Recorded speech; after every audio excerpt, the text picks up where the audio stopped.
Hello, folks. Welcome back to Lady Vinyl Gaming here on this Tuesday, where it's time for Story Hour. For those of you who are new here, Tuesday Story Hour is where we do a text-based game, very similar to the Choose Your Own Adventure books that at least I grew up reading. We're playing the game Werewolf the Apocolypse, Heart of the Forest. It is part of the Vampire the Masquerade, Werewolf the Apocalypse, and there's a Changeling or a Fae version as well. They're tabletop games put out all by the same company. Hey, Tally, thanks for the like. They're all text-based, or they're all RPG tabletop games. We have already previously done previous story hours. We've completed Vampire the Masquerade, Coteries of New York, and Blood of New York. We're now working on Werewolf, Heart of the Forest. On Sundays, we have our regular gaming stream at 1:05 p.m. Eastern U.S. time. We're currently playing Dragon Age Origins. If my colleague and friend Amanda Paskey is able to join me, we instead play Lego's DC Supervillains. On Fridays, we've started a new thing. We call it Frightful Fridays, or Friday Fright Night, whatever I'm in the mood, something of that mindset, something of that theme. And so far, we did Dead by Daylight. In the future, we may also play Phasmophobia, or other, not just scare games, but group games. And those of you viewers at home are more than welcome to join in.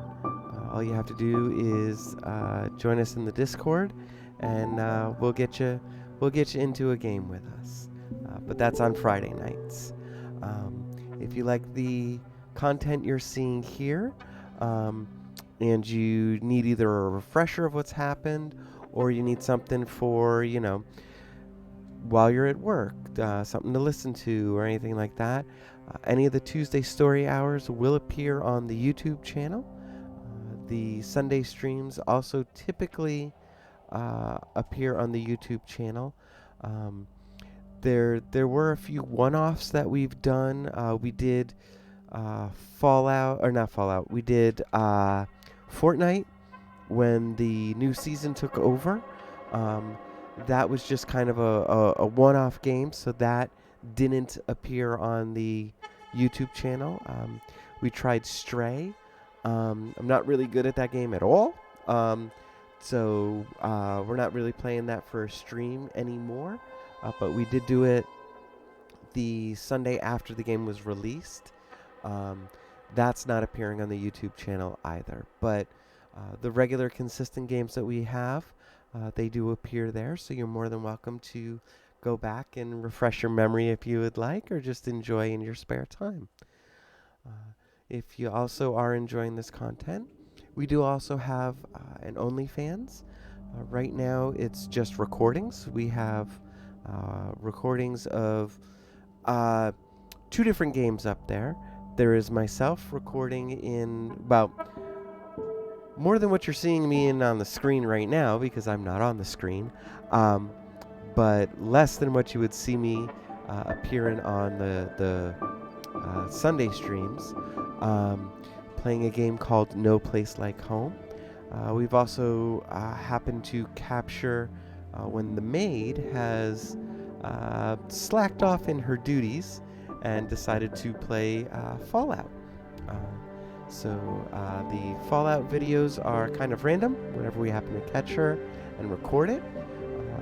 The No Place Like Home videos, though, do appear on OnlyFans, usually Fridays, sometime between 4 and 5:30 in the afternoon.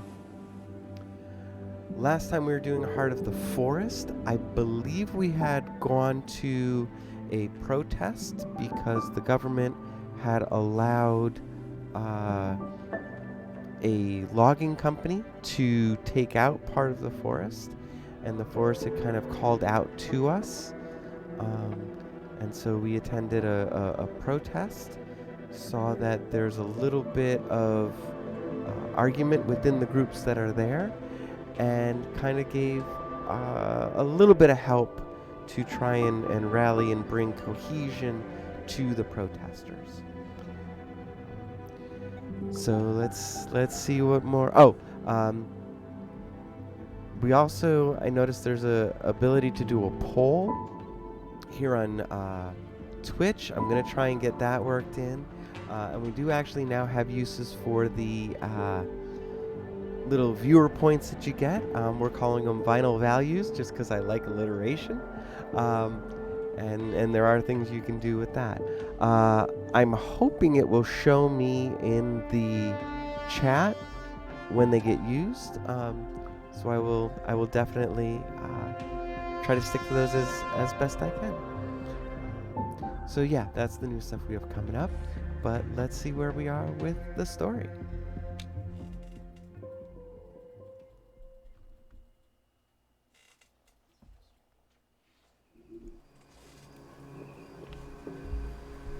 Vision Quest. You're a cub, so you have special privileges, said the weasel. Puska will grant you a vision. You must see to understand, said the wolf. Think carefully before you choose what to see. Alright, we can see the past, the present, or the future.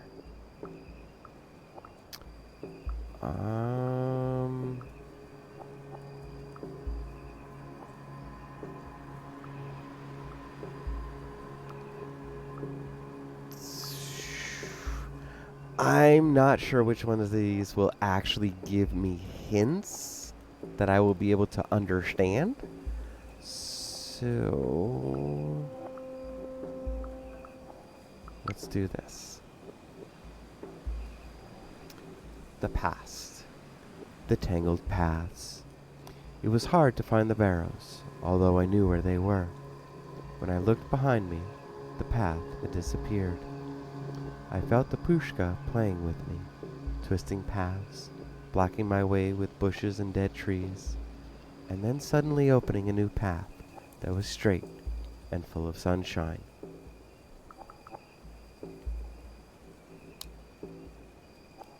Determined, I pushed on. Since the change, I had become acutely aware of how my body worked, and I remembered what humans were good at: running. Stubborn, relentless, long-distance running. Not as fast as a deer, not as nimble as a wolf, but steady and without rest. So I ran. And then I was there. The Barrows. I climbed the nearest hill. When I was at the top, I stumbled on something. A shape in the grass. A skull watching me with its bleached eye sockets.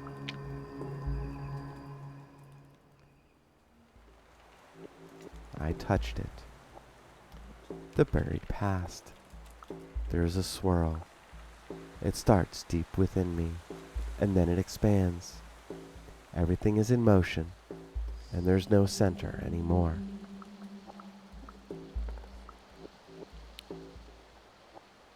There is a forest.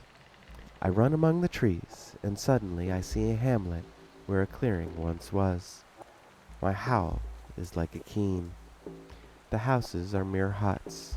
There is almost nothing that protects the people from the forest. Their clothes are rags. Their feet are bare. Their hair and long beards are unkempt. There are wolf cubs. Then there is blood. Then the howling begins.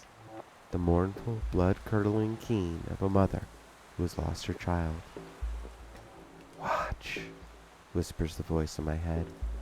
Watch and remember.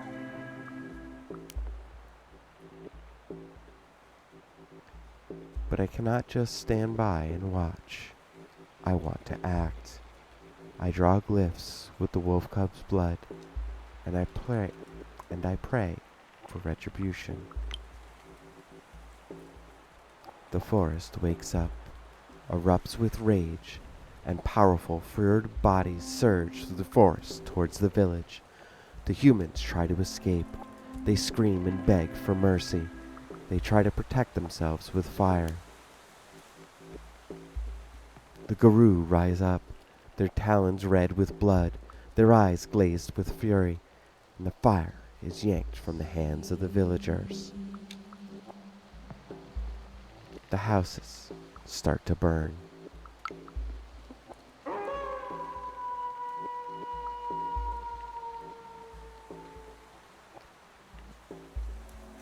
The keening turns into a howl of joy.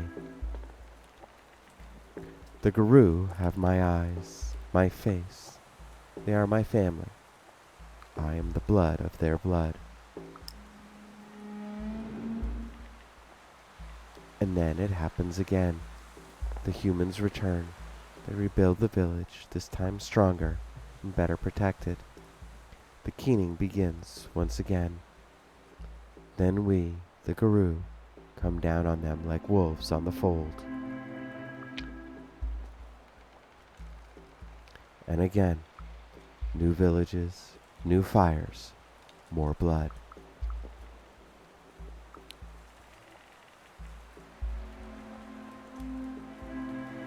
Hey, Portable Pandas, thank you very much. And again, seasons change, centuries pass, the keening continues. Villages in the forest burn, until one day there is only one Garou left in the family, and he slays his own kindred in the fit of his first rage.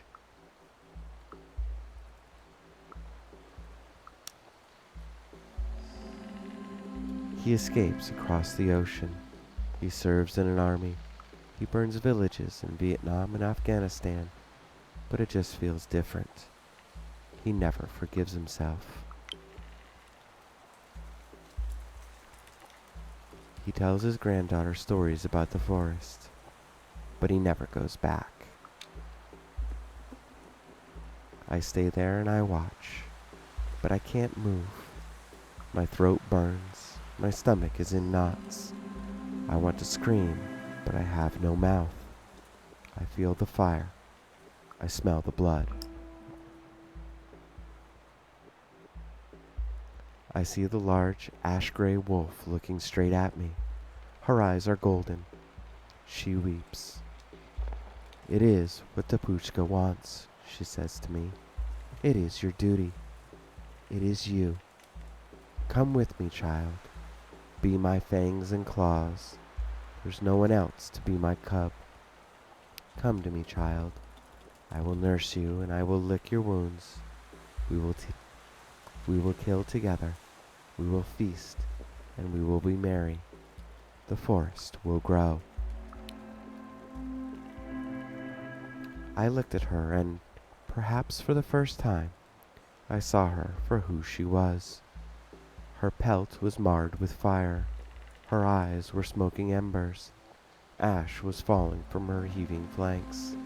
She looked old, ancient, seething with anger.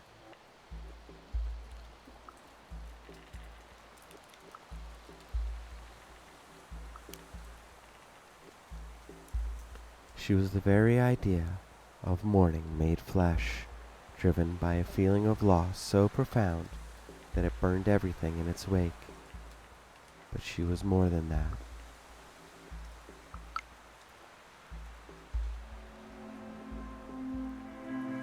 She was also the spirit of the forest, the WtA herself, wounded, hurt, violated and mourning all her children that humans had killed. At least, that was what I thought when I looked at her. The wolf mother looked back at me, and something in her eyes made me realize that she was trying to tell me what the WtA wanted from me. "Join me," she pleaded. "Only you can understand me. Only you."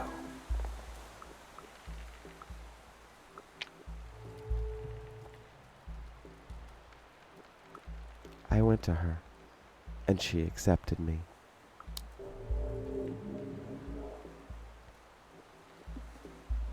and I accepted myself, and I finally understood who I was. Darkness fell again, and a bloody tide was loosened upon my world. And a bloody tide was loosened upon the world.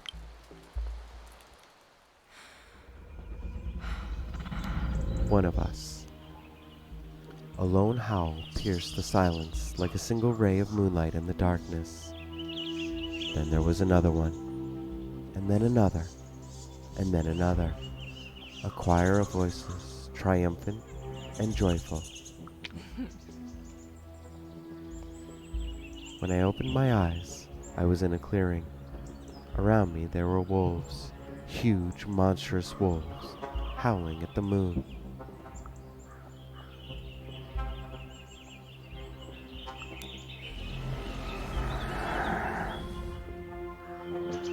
I was Hispo, the monstrous wolf form. The pain was overwhelming.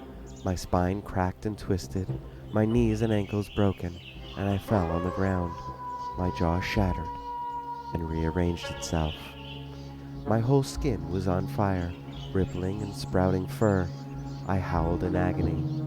When I rose, panting and spitting blood, I was Hispo, with strong paws, mighty jaws, and a mane of fur. More than a wolf, scary and monstrous. Instinctively I changed and joined the choir. My voice was unsteady at first, but soon I found my own note, a unique addition to the chorus. "Good, you're almost ready now," said Olga, looking at me impatiently. "Welcome to the Sept."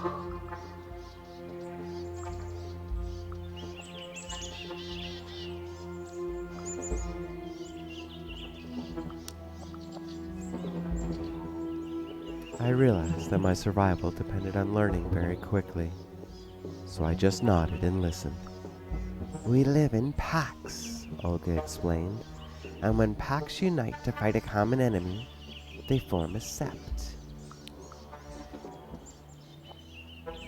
I realized there must be at least 2 packs there.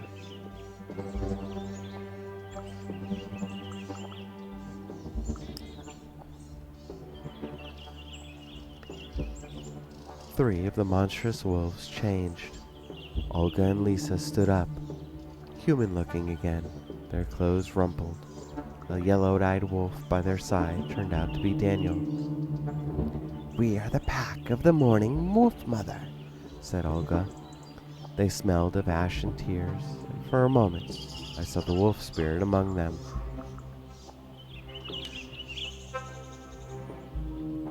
An old and grizzled wolf changed into Kim, and the other one turned out to be Pat. "We're all that's left of the winter weasel pack," said Kim. A white shadow settled on Pat's shoulder. I smelled musk and electricity. "We are Gaia's warriors," said Olga. "In that, we have no choice, but we can choose friends who will stand by our side."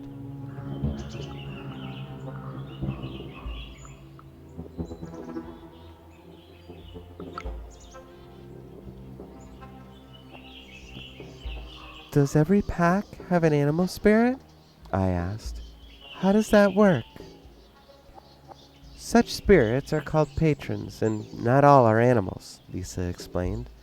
"And our pacts with them give us additional weapons with which to fight the sickness and corruption of the worm."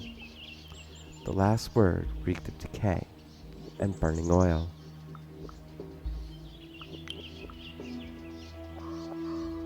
"I have so many questions." I shook my head.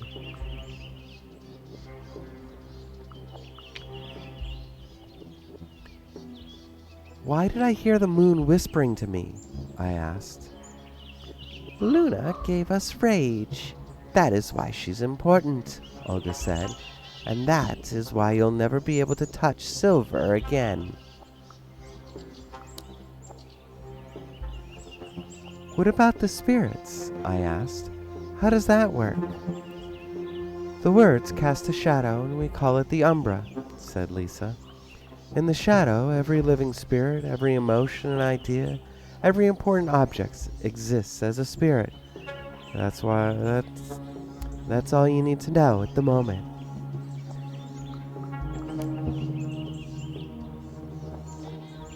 You're from all over Europe? I noticed. Is that like a standard for a sept?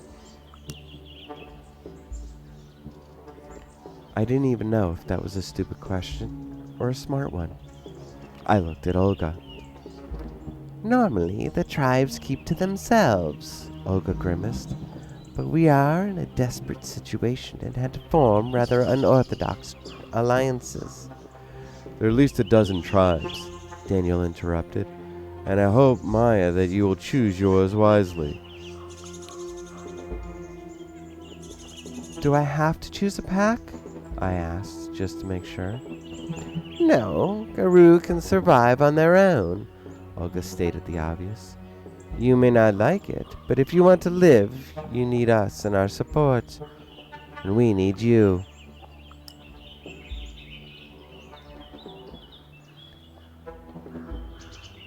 So if I got this all right, I've been conscripted into an ancient war against the worm, I said slowly, trying to put it all together. And the moon gave me rage as a weapon, but I must avoid silver. I took a breath. And there's a whole secret world of spirits, I continued, and I have to join a pack and choose a tribe. Exactly, Lisa nodded. As for the tribe, there's only one person who can mentor you. As for the tribe, there's only one person who can mentor you now that Cornell's dead. Olga's from the Black Furies, an ancient tribe of women warriors. Strong save Gaia. Fuck patriarchy vibes.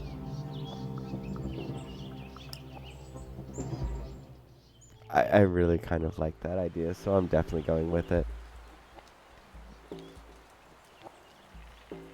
I mean, I've always considered myself a feminist, so... I hesitated. Olga nodded. Well, I can work with that, she said.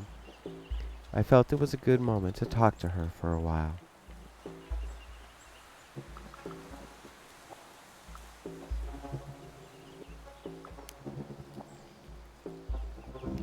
I could no longer pretend that nothing happened. Why? I asked. Why did you kill Cornell? Because his tactics would have given us all killed. Because his tactics would have got us. Because his tactics would have got us all killed, just like the last time, Olga yelled back. He was after me all the time, and we are at war, and law forbids to challenge the leader during a war.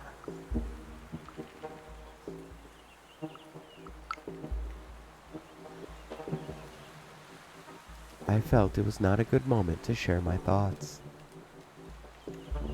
So I kept quiet.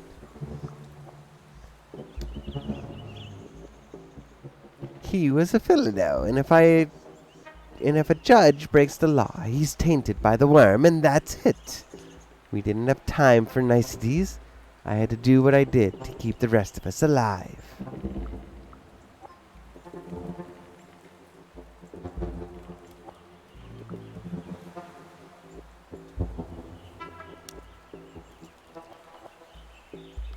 And the morning wolf mother?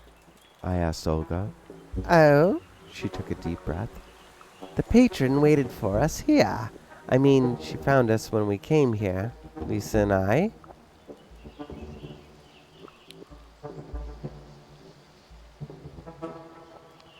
Did she want anything in return? I asked. She knows the forest like no one else, but we have to keep her on a tight leash, if you know what I mean. She shot me a sideways glance. She can be fierce, and sometimes she demands just too much.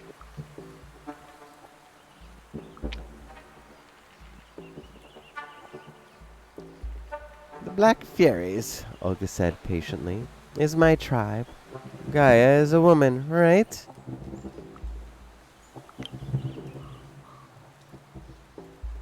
She can't be anything else. She's a mother after all, I agreed.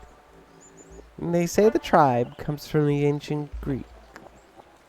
They say the tribe comes from the ancient Greece. Our patron is Pegasus and accepts only women.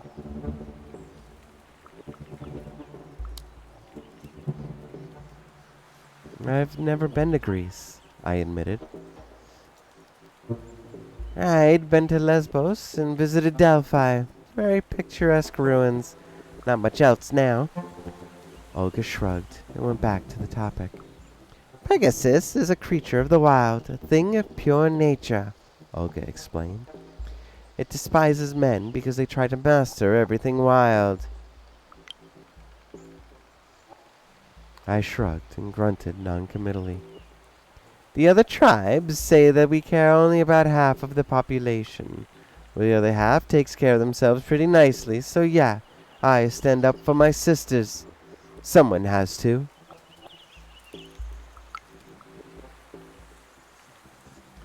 So, have you decided?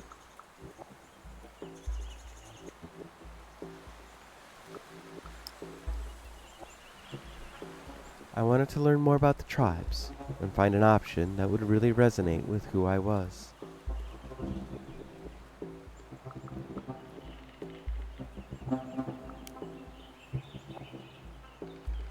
Kim told me a lot about bone gnarrow. No, bone gnarras. Yes. Urban werewolves fighting for the disadvantaged and the marginalized children of the rat.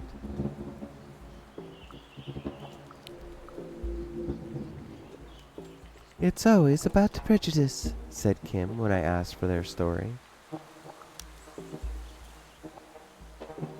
I asked about how you became a werewolf, I clarified. Patience, darling, Kim waved her fingers at me. I've seen it all, you know. I was born on the day when the Berlin Wall was constructed, and half of my family was cut out. She looked somber. I ran away from home when I was 13 and hung out with some really weird crowd at the zoo station.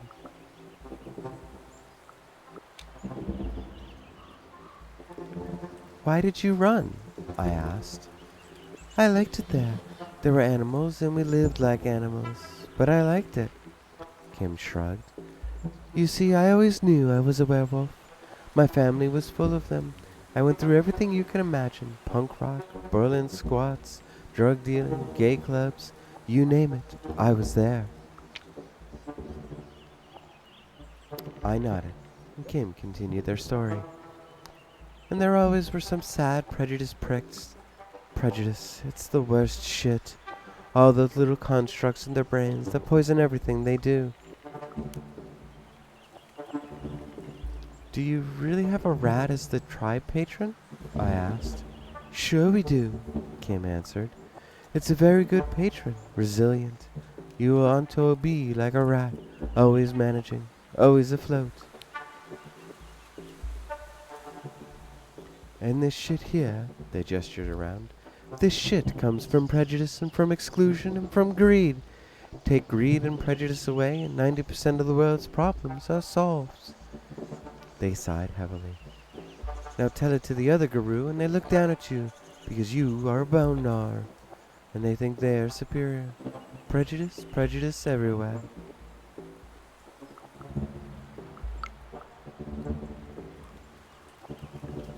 Pat was a glasswalker, and her tribe was finding its niche in cutting-edge technological cityscapes among the strands of the weaver's net.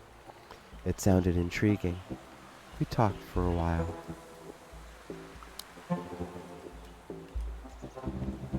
So you're basically a city dweller? All glasswalkers are. It's our natural habitat. I feel quite out of place in the forest.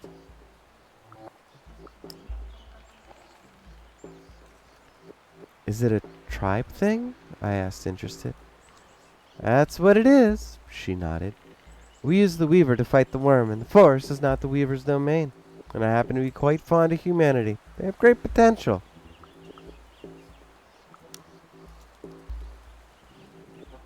How did you get Winter Weasel to be your patron? I was curious. I caught it, said Pat. Or rather, I made sure I could have more to eat with me than alone. That's how you catch weasels. But it is a forest spirit, isn't it? I think it's a weasel, so it gets accustomed to live where there's food. And right now, it's the city. It hunts electricity spirits these days and feasts on them.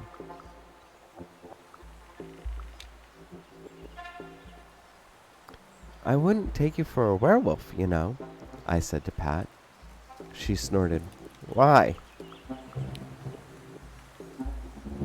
Because you look mostly harmless, I admitted. She shrugged. I am. I didn't expect to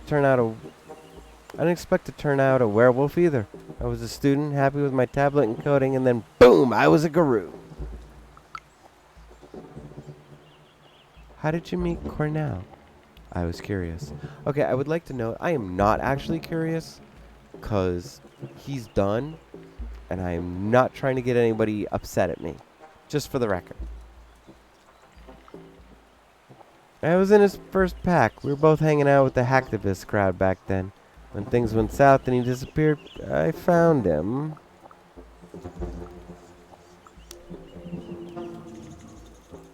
You said that things went south, I pressed on. What happened exactly? Our pack was decimated strictly because we were following Cornell's plan, said Pat. And yet you're still following him? I couldn't believe my ears. We both learned a lot, and we have a good working relationship. She sighed. You know, he is stunning. He makes a great impression. The first, the fifth, the 10th as well. But he's not a leader, if you know what I mean. I didn't know how to answer. Well, a true leader puts his pack first, and himself second, and Cornell makes great first impressions. Finally, I stopped asking. I had to think over what I'd learned.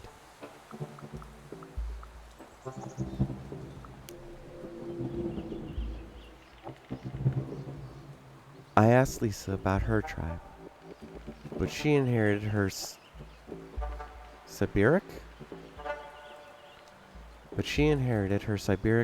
legacy from her brilliant grandfather. She said I didn't know the proper legends, customs, and culture to join.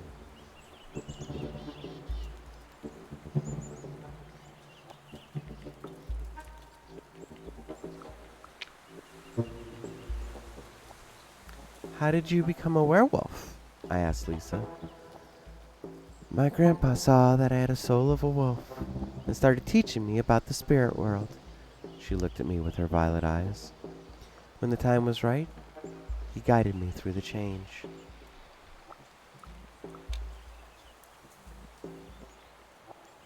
My grandpa was telling us stories, I sighed, but I forgot most of them. Forgot how he looked. You remember more than you realize, Lisa said. How else would you know the high tongue? That was a good question. So, I asked, not sure how to approach the topic. You're from Siberia. I hesitated, and Lisa smirked. But the tribe name reminds me of something. Yes, Siberiak. She pronounced it differently, so it sounded like a Polish word.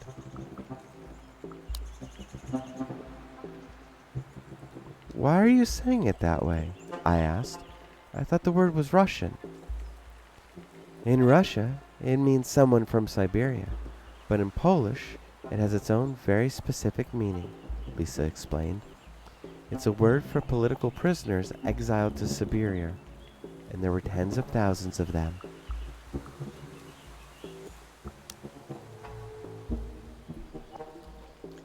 Which meaning do you identify with, the Polish or the Russian? I asked.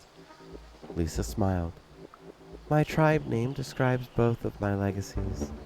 My granny was a political exile, and my grandpa was a Siberian indigenous. I use it because it speaks the truth.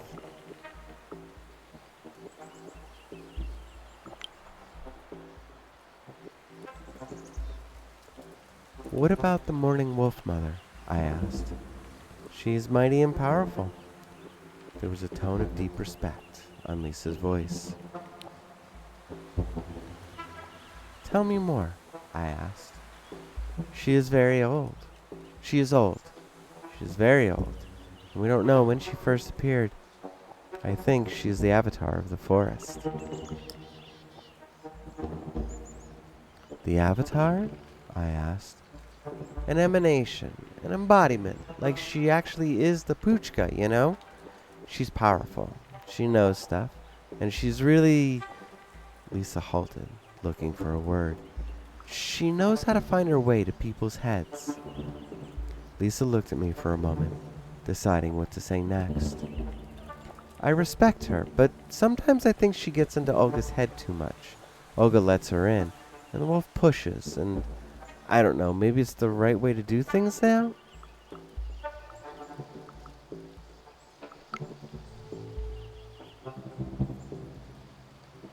She's been talking to me a lot, I admitted, and I agreed to help her.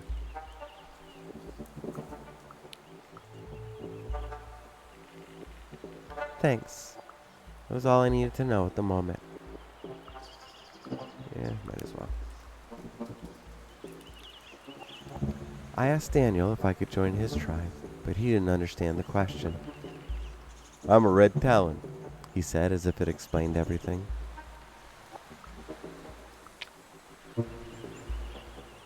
What are the red talons? I asked Daniel. It is the T tribe of the Guru who were born as wolves, Daniel explained. We usually don't mix with others, and we kill humans. But since Abdullah went here, I decided that it was better to join the rest. Why? I kept asking. He looked at me as if I were stupid. What are you, stupid? He asked a second later. There is always strength in numbers. I protect my folk better when there are more wolves around. Your folk? Wolves. The morning wolf mother. Daniel fell silent for a moment. She's Kazan's mother. She became a spirit after his death.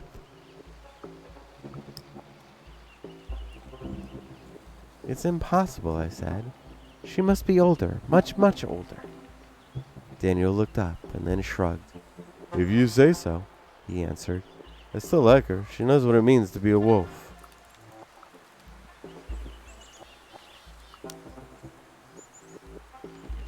Daniel sniffed the air. His nostrils moved in a very non-human way. I was looking, enthralled. Are you a wolf?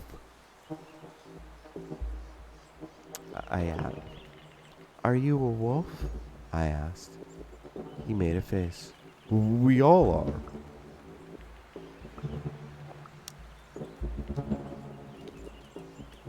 You know what I mean, I sighed, exasperated. He laughed a short, barking laugh. Yes, I was born as a wolf, and then when it turned out I was not only a wolf, I was disgusted. You know, going around on two legs, soft and helpless. Who really wants that? I didn't want anything to do with humans, but Lisa comes one day, and she talks to me and brings me to Olga, and I think, well, they're not that bad, and they have stuff. Stuff is nice. I like stuff. He sniffed on the wind. He sniffed on the wind again. Besides, he said, I show them the Pruchka the way that I see it, and the way the wolf sees it. Once they see it like that, they never come back to their old ways.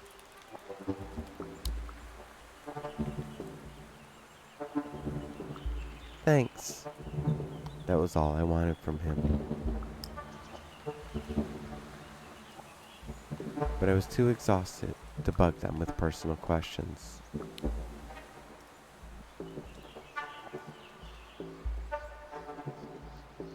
One thing is bugging me, I said.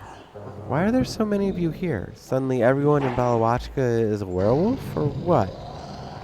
You know nothing, cub, Olga laughed bitterly. A mere century ago, there were dozens of packs in this forest. But none of the old guards survived the 90s. Lisa shook her head. We had to start from scratch. Not counting you, there are only 5 of us, and only 3 local, Pat pointed out. Barely enough for 1 pack.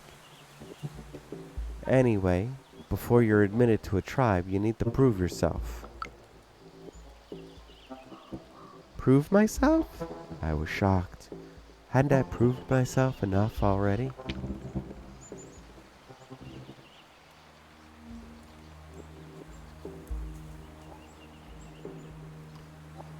You went through your first change, Pat said. She was leaning on a tree nearby. And you know everything you need to know at the moment. But you have to go through the rite of passage. Daniel rubbed against my flank, excited. A vision quest, Kim winked at me. And since we don't have time for tests, we need you to solve a real problem. Olga stepped in. Namely, we want you to find a way of ending this logging problem. Lisa wrapped it up. So, how would you like to do that? They all looked at me in anticipation.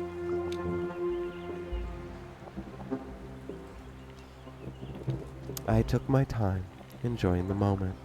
My body was buzzing with energy, ready to shift shape on the slightest sign of danger. My mind was clear.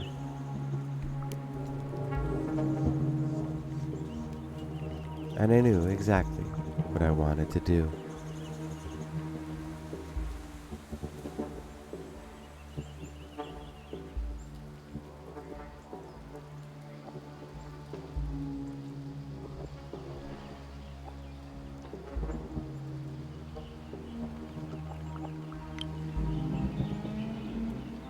The loggers need to feel that nature itself is against them, I decided. We should talk to the spirits of the forest. I know what Cornell would say, Pat sighed, that we should find and neutralize local forces behind the logging. But I think, she continued, that we should create a diversion. There are too little of us for a direct confrontation with the loggers. I'll talk to the spirits and see what they can do to help us, I continued. If nature itself destroys the loggers' equipment, there's no one to blame. Lisa looked thoughtful. I'll introduce you to the spirits you need to talk to. Daniel beamed. Spoken like a true Theroge. You were born under a crescent moon, weren't you, Maya?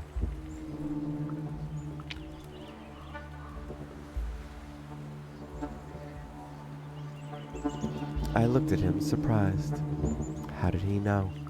Mom always told me that when she gave birth to me, she saw the crescent moon through the window sharper and brighter than ever before.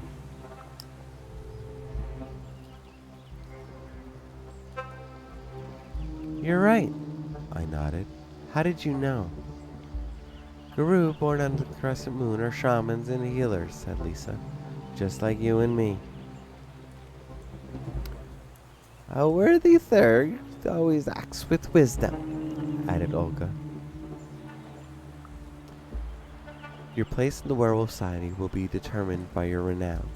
You can earn glory through defeating mighty enemies and succeeding at dangerous quests. You can earn honor by following your moral imperative and upholding the laws of the Guru. You can earn wisdom by acting efficiently and thinking well before you act. Your renown will change as you play, contributing to Maya's legend among the Guru. No pressure at all.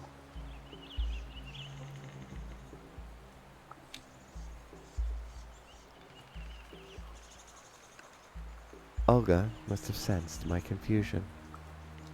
Come on, we have a lot to discuss, she patted my shoulder. And we have to find your phone and wallet.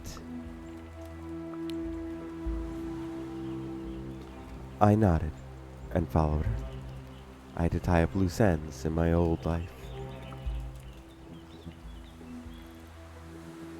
And that's where we're going to leave it for today.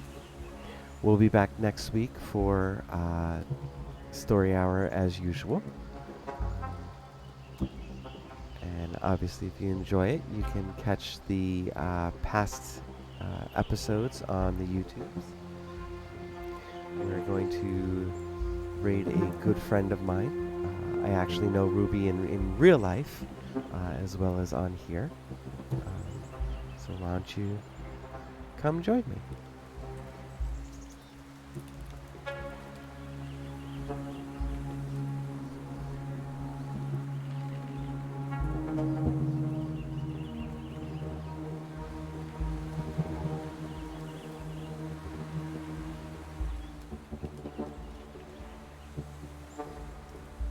I even get out of my ship without my suit on. I just...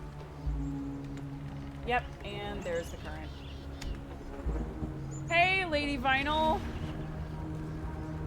How's it going? How are you? Thank you so much for the raid. For those of you who may not know me, hi, my name's Ruby. I am a actor, streamer, and speedrunner who at this moment is struggling.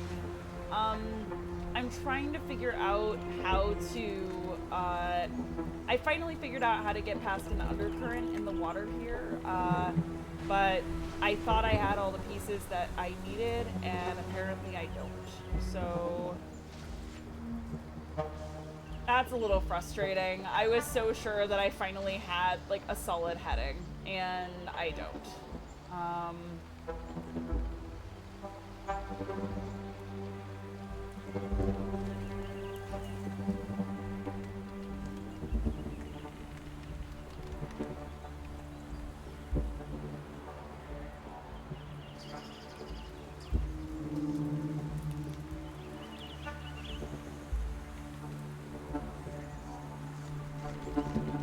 Maybe just turn off the systems